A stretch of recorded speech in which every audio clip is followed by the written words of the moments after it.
কিছুতেই না। রোয়ান্ডার মতো একটা জায়গায় এত বড় একটা ওখানে যুদ্ধ হয়ে গেল, তারপরেও এই মুহূর্তে রোয়ান্ডার পার্লামেন্টে 40% নারী। ওদের দেশ নির্মাণ মানে যুদ্ধের পরে, ধ্বংসের পরে দেশ নির্মাণের কাজে মেয়েদেরকে বিপুলভাবে কাজে লাগিয়েছিল। ওদের কনস্টিটিউশনে বাধ্যতামূলক দেয়া আছে নারী পুরুষের সমান অংশগ্রহণ নির্বাচনে, তাদের কনস্টিটিউশনে। হয়তো আমাদের সেরকম একটা কিছু করা দরকার। আমি যে জায়গাটায় কথা বলতে চাই, দুটো সিম্পল কথা। সেটা হচ্ছে, প্রথমত এই রাজনৈতিক ফোরামটা খুব গুরুত্বপূর্ণ। এটা যে হয়েছে, এটা যে কত কষ্টের তাগিদে হয়েছে সেটা কিন্তু আমি বুঝি। এবং বর্তমান অবস্থায় এত বড় একটা অভ্যুত্থানের পরে সমাজের অনেক কিছু ভেঙে যাওয়ার একটা মুহূর্তে, একটা জায়গায় আমরা এই জায়গাটা ভাবতে পারলাম না। এবং আমরা এত সচেতন মানুষ ওখানে আছি, বলে দিচ্ছি আমরাও পারছি না। তার মানেটা কি? তার মানেটা হচ্ছে এটা একটা দুর্গ, এবং রাজনীতি যে জায়গাটা আছে এটা একটা দুর্গ। এবং এই শেষ শক্তি আমি আমার চারপাশে দেখতে পাচ্ছি, অন্তর্বর্তীকালীন সময় হোক আর সাধারণ সময় হোক, আমি স্পষ্ট দেখতে পাচ্ছি এই জায়গাটা সাংঘাতিক শক্তি নিয়ে আগলে ধরে আছে আমাদের ছেলেরা। রাজনৈতিক দলগুলোর কথা শুনে তো হতভম্ব হয়ে যাচ্ছি যে তারা ভাবতেও পারে যে 5% হতে পারে মেয়েদের অংশগ্রহণ, 10% হতে পারে মেয়েদের অংশগ্রহণ। এবং দ্য কোয়ালিটি অফ ডিসকাশন, মেয়েদেরকে আনার বিষয়টা তো তাদের উপরে নির্ভর করবে না। তাহলে আমার দ্বিতীয় কথাটা হচ্ছে, এই যে ফোরামটা, এই ফোরামের গুরুত্বটা আমি অপরিসীম বলে বলতে চাই। তোমরা এই আলোচনাটা বন্ধ করো না, এটাকে চালিয়ে যাও, এটার ঘনত্ব বাড়াও। দ্বিতীয় জিনিস হচ্ছে, আজকে একটি রাজনৈতিক ফোরাম, হয়তো তোমাদের অনেকের কাছে যারা দলীয় রাজনীতি করো কথাটা মনোভূত নাও হতে পারে, গ্রহণযোগ্যও নাও হতে পারে, কিন্তু আমি মনে করছি এই ধরনের ফোরাম সেই পলিটিক্যাল এনভায়রনমেন্টটাই তৈরি করবে যেখানে মেয়েদের রাজনীতিতে ঢোকার জায়গাটা আরও প্রবল করে দেবে, এবং প্রবেশ করার কৌশলগুলো তৈরি হবে। এখন আগামী নির্বাচন যদি ধরে নিই যে আমাদের হাতে কম সময় আছে, এতদিন ধরে লড়তে লড়তে আমরা এখন এই জায়গায় এসে দেখছি মেয়েরা কি অংশগ্রহণ করবে না করবে না, এটা নিয়ে আমরা দ্বিধান্বিত। আমি বলি কি, এই ফোরাম একটা উদ্যোগ নিক। সেই উদ্যোগটা কি? আমরা প্রথম কথা হচ্ছে যে আলোচনাটা চালিয়ে যাই। দ্বিতীয় হচ্ছে রিজার্ভ সিট,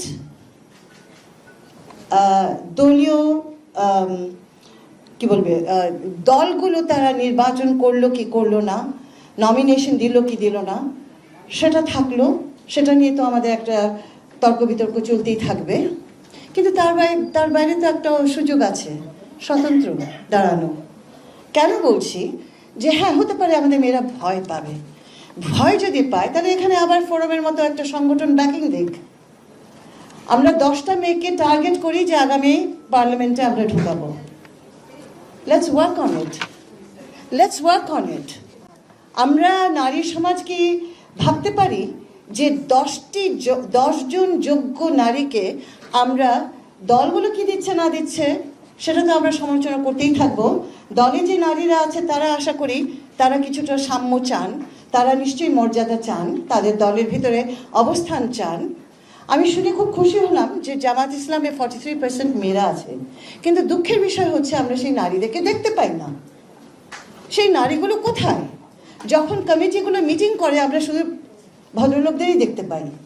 তো যদি নারীরা 43% হয় তাহলে তারা যেন আমাদের সমাজের মূলধারার কাজে কর্মেও যেন আমরা তাদেরকে দেখতে পারি, তাদের বক্তব্য যেন আমাদের কানে পৌঁছায়।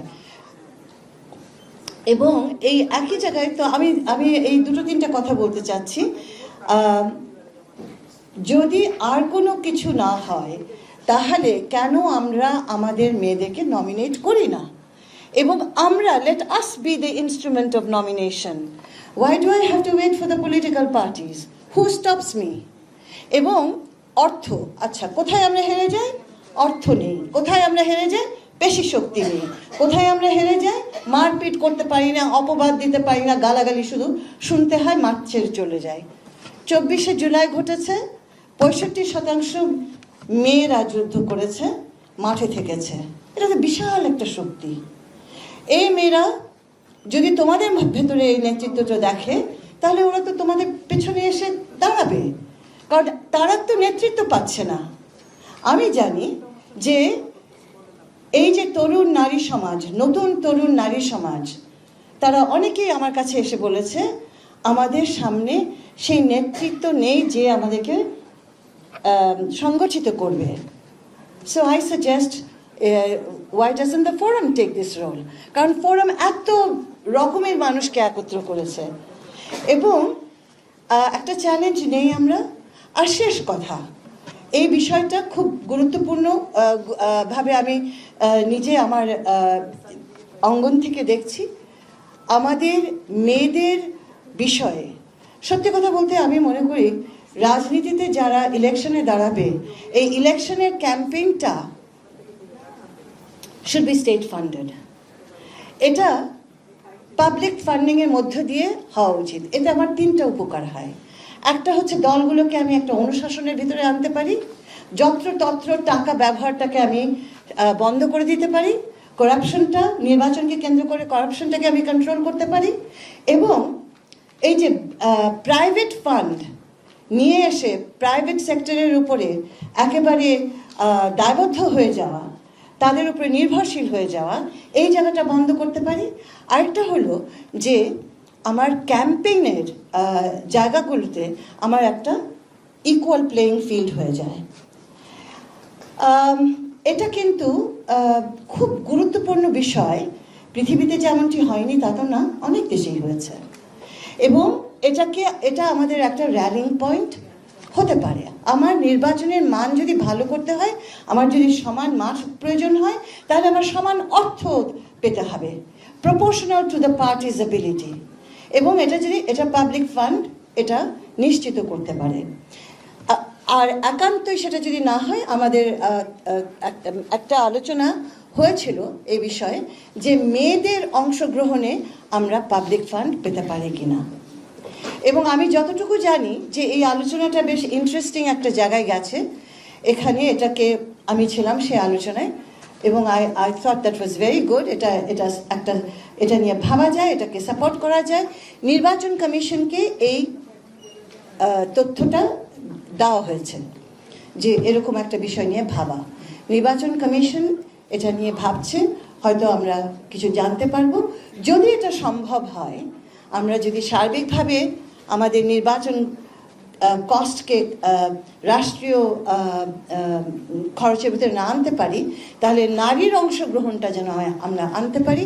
একটি প্রাথমিক আলোচনাও আমি শুনেছিলাম, যেহেতু আমি সম্পূর্ণ জানি না,